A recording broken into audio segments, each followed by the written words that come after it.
ಎಲ್ಲರಿಗೂ ನನ್ನ ನಮಸ್ಕಾರಗಳು.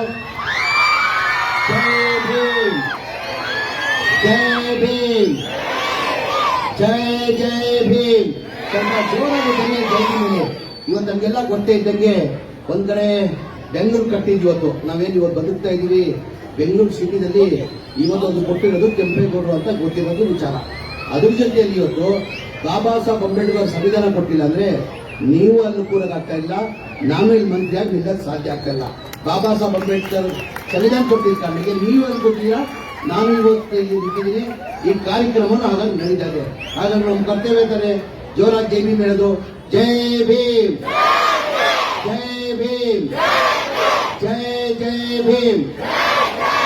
ವೇದಿಕೆ ಮೇಲೆ ಆಸೀನಿರುವ ನಮ್ಮ ಪಕ್ಷದ ಮುಖಂಡರು, ಕೆಎಂಡಿಸಿ ಚೇರ್ಮನ್ ಆದಂತ ಬಿ.ಕೆ. ಅಲ್ತಾಫ್ ಖಾನ್ ಅವರೇ, ಇನ್ನೊಬ್ರು ಆತ್ಮೀಯರು, ಹಿರಿಯರು, ಅಣ್ಣವರಾದಂತ ಶಿವರಾಮೇಗೌಡ್ರೆ, ನಮ್ಮ ಪಕ್ಷದ ಮುಖಂಡರು ಆತ್ಮೀಯರಾದಂತ ಅಣ್ಣಾದಂತ ಅಪೋಲೋ ಚಂದ್ರಶೇಖರ್ ಅವರೇ, ಇನ್ನೊಬ್ರು ನಮ್ಮ ಪಕ್ಷದ ಮುಖಂಡರಾದಂತ ಡಿ.ಸಿ. ರಮೇಶ್ ಅವರೇ, ಮಾಜಿ ಮಹಾನಗರ ಪಾಲಿಕೆ ಸದಸ್ಯರಾದಂತ ನನ್ನ ಅಕ್ಕ ಆದಂತ ಕೋಕಿಲಾ ಚಂದ್ರಶೇಖರ್ ಅವರೇ, ಹಿರಿಯರು ನಮ್ಮ ಪಕ್ಷದ ಮುಖಂಡರಾದಂತ ನಾಗರಾಜಣ್ಣ ಅವರೇ, ಅನ್ವರ್ ಬೈ ಅವರೇ, ಆಮೇಲೆ ಆತೂಷ್ ಅವರೇ, ಸಿ.ಎಂ. ವೆಂಕಟೇಶ್ ಅವರೇ, ರವಿ ಪ್ರಸಾದ್ ಅವರೇ, ರೋಸಿ ಅವರೇ, ವಿನಾಯಕ್ ಅವರೇ, ವೇದಿಕೆ ಮೇಲೆ ಆಸೀನಿರುವ ಎಲ್ಲ ಆತ್ಮೀಯರೇ, ಇಲ್ಲಿ ಆಗಮಿಸಿರುವ ಎಲ್ಲ ವಿದ್ಯಾರ್ಥಿ ಮಕ್ಕಳ ಅಣ್ಣ ತಂದಿದೆ.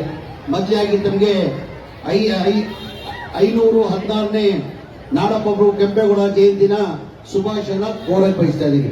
ಒಂಥರ ಕೆಂಪೇಗೌಡ ಜಯಂತಿ ಅಂದ್ರೆ ನಮಗೆ ಒಂಥರ ಬೆಂಗಳೂರು ಸಿಟಿ ಸ್ಪೆಷಲಿ. ನಾನು ಶಿವರಾಮೇಗೌಡ ಕೂತ್ಕೋಣ, ನಂಚೆಲ್ಲ ಕೂತ್ಕೊಳ್ಳ, ನಂಚೆಲ್ಲ ಕೂತ್ಕೊಳ್ಳ, ನಂಚೆ ಕೂತ್ಕೊಳ್ಳಿ, ನಂಚೆಲ್ಲ ಕೂತ್ಕೋಣ. ನಾನು ಶಿವರಾಮೇಗೌಡರು ಮಾತಾಡ್ತಾ ಇದ್ವಿ ಇಡೀ ರಾಜ್ಯದಲ್ಲಿ. ಈ ನಡುವೆ ನಾನು ನೋಡ್ತಾ ಇದ್ದೀನಿ, ಮುಂಚೆ ಏನ್ ಆಗ್ತಾ ಇದೆ ಅಂದ್ರೆ ಕೊಡ್ರೆ ಬರೀ ನಾವು ಬೆಂಗಳೂರು ಸಿಟಿಯಲ್ಲಿ ಕೆಂಪೇಗೌಡ ಜಯಂತಿನ ಆಚರಿಸ್ತಾ ಇದ್ವಿ. ಈಗ ಇತ್ತೀಚೆಗೆ ಏನಾಗಿದೆ, ಇಡೀ ರಾಜ್ಯದಲ್ಲಿ ಎಲ್ಲಾ ಕಡೆನ ಕೆಂಪೇಗೌಡ ಜಯಂತಿನ ಆಚರಿಸ್ಕೊಳ್ತಾರೆ. ಸ್ಪೆಷಲಿ ನಮ್ಮ ಹಳೆ ಮೈಸೂರು ಭಾಗದಲ್ಲಿ, ಪರ್ಟಿಕ್ಯುಲರ್ಲಿ ನಮ್ಮ ಬೆಂಗಳೂರು ಸಿಟಿಯಲ್ಲಿ ಕೆಂಪೇಗೌಡ ಜಯಂತಿ ಅಂದ್ರೆ ನಮಗೆಲ್ಲ ಒಂಥರ ನಾಡ ಹಬ್ಬ ಇದ್ದಂಗೆ ಕೆಂಪೇಗೌಡ ಜಯಂತಿ. ನಮಗೆಲ್ಲ ಗೊತ್ತೇ ಇದ್ದಂಗೆ ಇವತ್ತು ಎಲ್ಲರೂ ನಾಗರಾಜನವರು ಬಹಳ ಚೆನ್ನಾಗಿ ಮಾತಾಡಿದ್ರು, ಶಿವರಾಮೇಗೌಡರು ತುಂಬಾ ಚೆನ್ನಾಗಿ ಮಾತಾಡಿದ್ದಾರೆ. ಎಲ್ಲ ಡೀಟೇಲ್ ಆಗಿ ಕೆಂಪೇಗೌಡರ ಬಗ್ಗೆ ಅವ್ರು ಹೇಳಿದ್ದಾರೆ. ಕೆಂಪೇಗೌಡರು ಇವತ್ತಿಲ್ಲ ಅಂದ್ರೆ ನಮ್ಮ ಬೆಂಗಳೂರು ಸಿಟಿ ಇಲ್ಲ. ಇವತ್ತು ಆ ಕಾಲದಲ್ಲಿ ನಮಗೆಲ್ಲ ಯೋಚನೆ ಆಗ್ತದೆ, ನಮಗೆ ಯಾವ ತರಪ್ಪ ಅವರು ಆ ಟೈಮಲ್ಲಿ ಆರ್ಕಿಟೆಕ್ಟ್ ಇರಲಿಲ್ಲ, ಇಂಜಿನಿಯರ್ ಇಲ್ಲ, ಮತ್ತೊಂದಿರಲಿಲ್ಲ.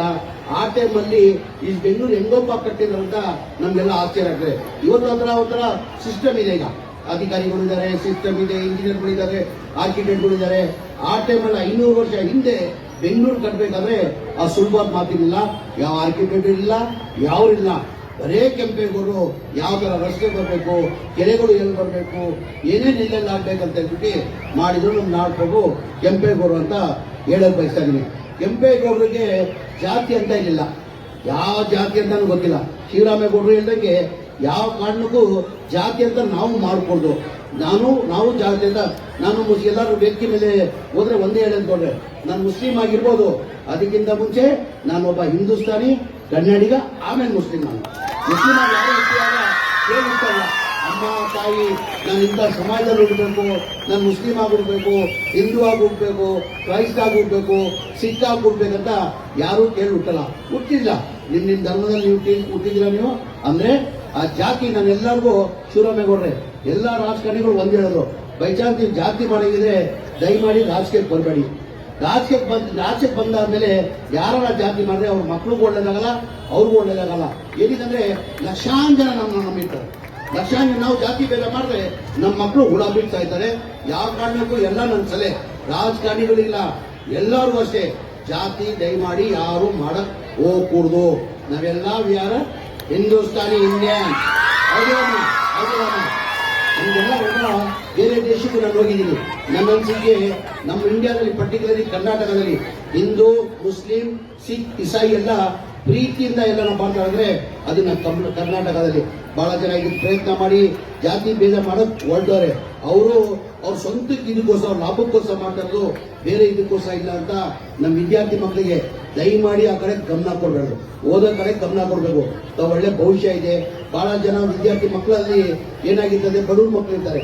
ಈಗ ನೀವೆಲ್ಲ ಬಂದಿರೋದು ಗೋರ್ಮೆಂಟ್, ಹೆಚ್ಚಾಗಿ ಮಕ್ಕಳು ಬಂದಿರೋದು ಗೋರ್ಮೆಂಟ್ ಸ್ಕೂಲಿಂದಾನೇ ಎಲ್ಲ ಹೆಚ್ಚಾಗಿ ಬಂದಿರೋದು. ಅದ್ರಲ್ಲಿ ನಿಮ್ಮಲ್ಲಿ ಎಲ್ಲ ಒಂದ್ ಕಡೆ ಒಂದು ಇದ್ದಿರ್ತದೆ, ಹೌದಪ್ಪ ನಮ್ಮ ತಂದೆ ಬಹಳ ಬಡವರಿದ್ದಾರೆ, ನಾವು ಓದಿ ಏನಾಗಬೇಕು ಅಂತ ನಿಮ್ಮೆಲ್ಲ ಭಾವನೆ ಇರ್ತದೆ. ಆ ಭಾವನೆ ನೀವು ತೆಗೆದಾಕಿ. ನೀವು ನಿಮ್ಗೆಲ್ಲ ಗೊತ್ತೇ ಇರ್ಬೋದು, ಒಬ್ಬ ರಾಜಕಾರಣಿಗೆ ಒಬ್ಬ ಗುರು ಇದ್ದಾರೆ, ಗುರು ಅಂತ ಹೇಳ್ತಾರೆ. ನನಗೆ, ನಾನು ಕಾಂಗ್ರೆಸ್ ಪಕ್ಷದಲ್ಲಿ ಇರ್ಬೋದು, ನನಗೂ ಒಬ್ಬ ಗುರು ಅಂತ ಇದ್ದಾರೆ. ನನ್ನ ಗುರು ಯಾರು ಹೇಳಿ? ಮಾನ್ಯ ಮಾಜಿ ಪ್ರಧಾನಮಂತ್ರಿ ದೇವೇಗೌಡರು ನನ್ನ ರಾಜಕೀಯ ಗುರುಗಳು. ಅವ್ರ ಬಗ್ಗೆ ತಮಗೆಲ್ಲ ಗೊತ್ತೇ ಇರ್ಬೋದು. ಅವರು ರೈತರ ಕುಟುಂಬದಲ್ಲಿ ಹುಟ್ಟಿದವರು. ರೈತರ ಕುಟುಂಬದಲ್ಲಿ ಹುಟ್ಟಿ ಅವ್ರು ಎಂತ ಕಷ್ಟ ಅನುಭವಿಸಿದಾರೆ. ಇವತ್ತು ದೇಶದ ಪ್ರಧಾನಮಂತ್ರಿ ಆದ್ರು, ಮುಖ್ಯಮಂತ್ರಿ ಆದ್ರು. ಹಾಗಾಗಿ ನೀವು ಏನ್ ಬೇಕಾದ್ರೂ ಆಗ್ಬೋದು, ನೀವು ಏನ್ ಬೇಕಾದ್ರೂ ಆಗ್ಬೋದು. ನೀವೆಲ್ಲ ಚೆನ್ನಾಗಿ ಓದ್ಬೇಕಂತ ನಾನು ವಿದ್ಯಾರ್ಥಿ ಮಕ್ಕಳಲ್ಲಿ ಮನವಿ ಮಾಡ್ತೀನಿ. ಅದ್ರ ಜೊತೆ ನಾಗರಾಜ್ ಅಣ್ಣ ಹೇಳಿದ್ರು, ಪಾಪ ಯಾವುದೋ ಮೈಸೂರು ಹುಡುಗಿಗೆ ಯಾರೋ ಬಂದಿದ್ದು ಸಣ್ಣ ಮಗು ಅಂತ ಇಲ್ಲಿ ದಾನ ಮಾಡೋದಂತ. ನಾನು ಶಿವರಾಮೇಗೌಡ್ರೆ ಸುಮ್ ದಾನ ಮಾಡಲ್ಲ. ನಾನು ಏನೋ ಹಿನ್ನೆಲೆ ಇರ್ತದೆ. ಯಾರೋ ಲಾಭ ಇಲ್ಲ ಅಂದ್ರೆ ಯಾರೂ ಕೆಲಸ ಮಾಡಲ್ಲ. ಏನಿದೆ ಹೆಚ್ಚಿನ ವಿಡಿಯೋಗಳಿಗೆ ಪ್ರತಿಧ್ವನಿ ಯೂಟ್ಯೂಬ್ ಚಾನೆಲ್ ಸಬ್ಸ್ಕ್ರೈಬ್ ಮಾಡಿ, ಬೆಲ್ ಐಕಾನ್ ಕ್ಲಿಕ್ ಮಾಡಿ.